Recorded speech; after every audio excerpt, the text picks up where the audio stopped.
Bonjour et bienvenue dans mon journal de lecture. Aujourd'hui, on revient au théâtre d'Albert Camus avec une pièce intitulée Les Justes, pièce en 5 actes. Oh love, oh life, not life but love in death. C'est un extrait de Roméo et Juliette de Shakespeare, acte 4, scène 5, en exergue de cette pièce d'Albert Camus, Les Justes ont été représentés pour la première fois le 15 décembre 1949 sur la scène du théâtre Hébertot, direction Jacques Hébertot, dans la mise en scène de Paul Oettli, le décor et les costumes étant de René. Distribution Dora Doulebov, Maria Cazares, la Grande-Duchesse, Michel Lahaye, Ivan Kaliaïev, Serge Reggiani, Stepan Fedorov, Michel Bouquet, Boris Annenkov, Yves Brinville, Alexis Voïnov, Jean Pommier, Skouratov, Paul Oettli, Foka, Moncorbier, Le Gardien, Louis Perdoux. Voilà la première représentation. Vous remarquerez que les noms des personnages sont d'origine russe. Ces gens, qui sont-ils ? Nous sommes au début du XXe siècle, dans une période d'agitation dans la Russie tsariste, mais qui deviendra dans quelques années une Russie révolutionnaire, une Russie peut-être pré-révolutionnaire à ce moment-là, où il y a des terroristes. Et c'est bien le terme employé par Camus qui décide de tuer un grand-duc, un haut dignitaire du régime. Et on va entrer dans l'organisation terroriste et dans les débats entre terroristes et dans la tête et le cœur des terroristes. Alors ce terme terroriste aujourd'hui, il nous effraie et il nous fait penser à des gens sans foi ni loi. Il nous fait penser à l'horrible massacre perpétré par le Hamas. Il y a quelques mois de cela, quand je fais cette vidéo, et ces terroristes sont des gens dont on a l'impression qu'ils n'ont pas de morale. Or, ceux de Camus ont une morale et ont un engagement extrêmement profond. Ce qui ne l'empêche pas de les appeler des terroristes. On voit l'évolution ici du mot. Dans l'acte premier, cela commence bien par l'appartement des terroristes le matin. Le rideau se lève dans le silence. Dora et Annenkov sont sur la scène, immobiles. On entend le timbre de l'entrée, une fois. Annenkov fait un geste pour arrêter Dora, qui semble vouloir parler. Le timbre retentit 2 fois, coup sur coup. Et arrive ici un certain Stepan, qui est un camarade révolutionnaire, terroriste. Et il y a cette idée chez Stepan, nous tuerons ce bourreau. Ce bourreau, c'est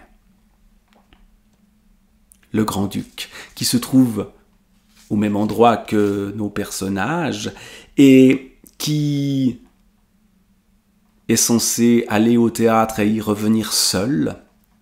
Et donc, on va en profiter pour lancer une bombe. Mais tout ne se passe pas comme prévu.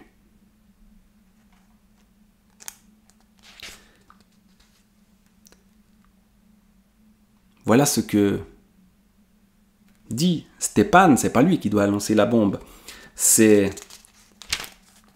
Kaliaïev. Et Stepan, lui, aurait lancé la bombe, semble-t-il. Et voilà ce que celui-ci dit. Il y avait des enfants dans la calèche du grand-duc. Annenkov, des enfants. Oui, le neveu et la nièce du grand-duc. Annenkov, le grand-duc devait être seul selon Orlov. Il y avait aussi la grande-duchesse. Cela faisait trop de monde, je suppose, pour notre poète. Et le terme poète est ici évidemment un terme péjoratif. Par bonheur, les mouchards n'ont rien vu, donc ils ne se sont pas fait arrêter, mais ils n'ont pas lancé la bombe non plus.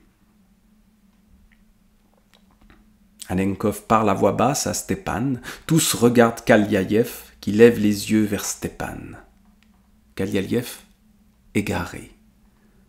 Je ne pouvais pas prévoir des enfants surtout. As-tu regardé des enfants? Ce regard grave qu'ils ont parfois. Je n'ai jamais pu soutenir ce regard. Une seconde auparavant, pourtant, dans l'ombre, au coin de la petite place, j'étais heureux. Quand les lanternes de la calèche ont commencé à briller au loin, mon cœur s'est mis à battre de joie. Je te le jure, il battait de plus en plus fort à mesure que le roulement de la calèche grandissait. Il faisait tant de bruit en moi, j'avais envie de bondir. Je crois que je riais. Et je disais oui, tu comprends? J'ai couru vers elle. C'est à ce moment que je les ai vus. Ils ne riaient pas, eux. Ils se tenaient tout droit et regardaient dans le vide, comme ils avaient l'air tristes. Perdus dans leurs habits de parade, les mains sur les cuisses, le buste raide de chaque côté de la portière. Je n'ai pas vu la grande duchesse, je n'ai vu qu'eux. S'ils m'avaient regardé, je crois que j'aurais lancé la bombe, pour éteindre au moins ce regard triste.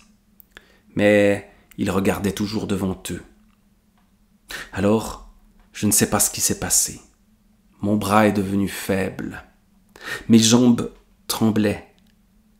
Une seconde après, il était trop tard. Dora, ai-je rêvé? Il m'a semblé que les cloches sonnaient à ce moment-là. Non, Yannick, tu n'as pas rêvé.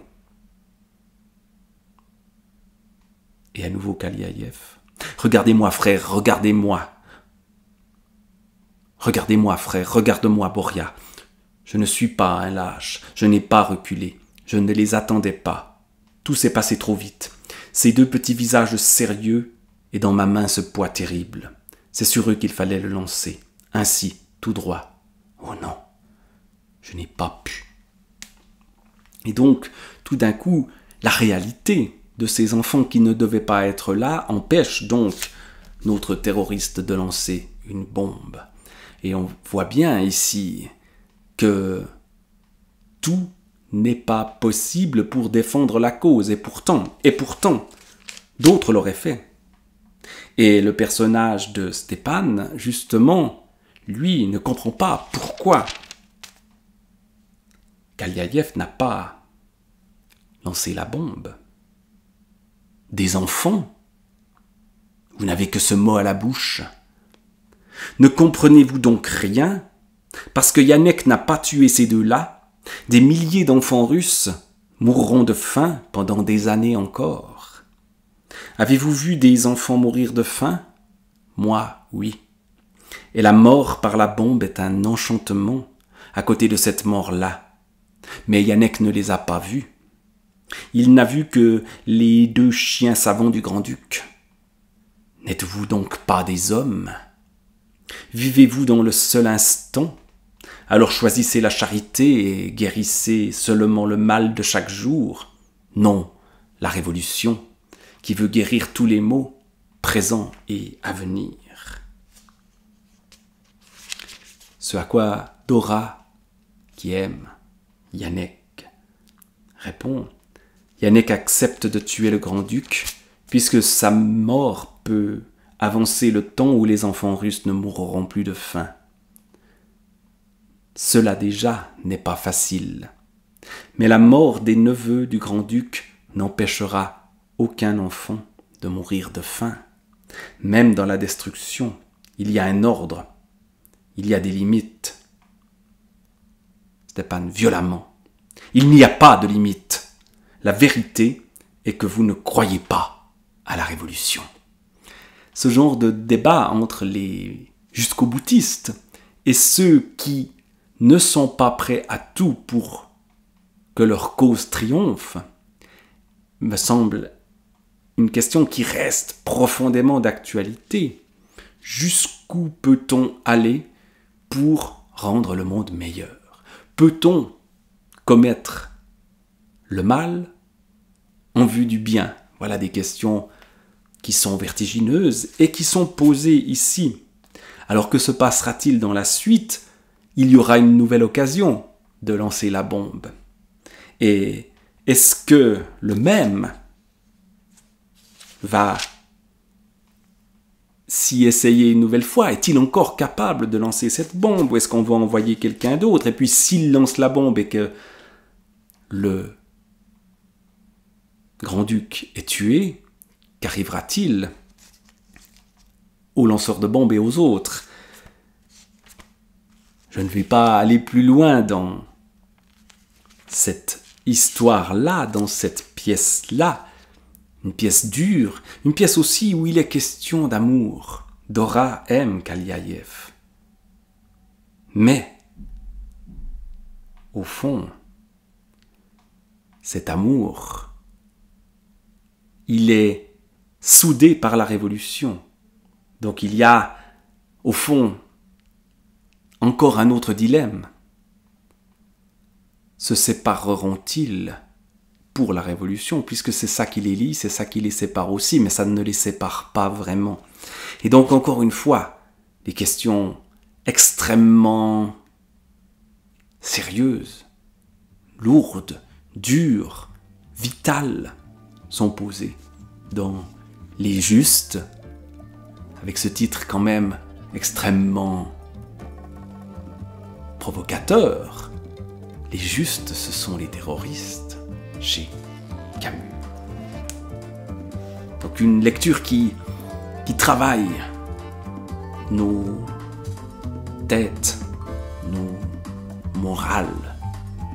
Une lecture profondément politique aussi, que Les Justes d'Albert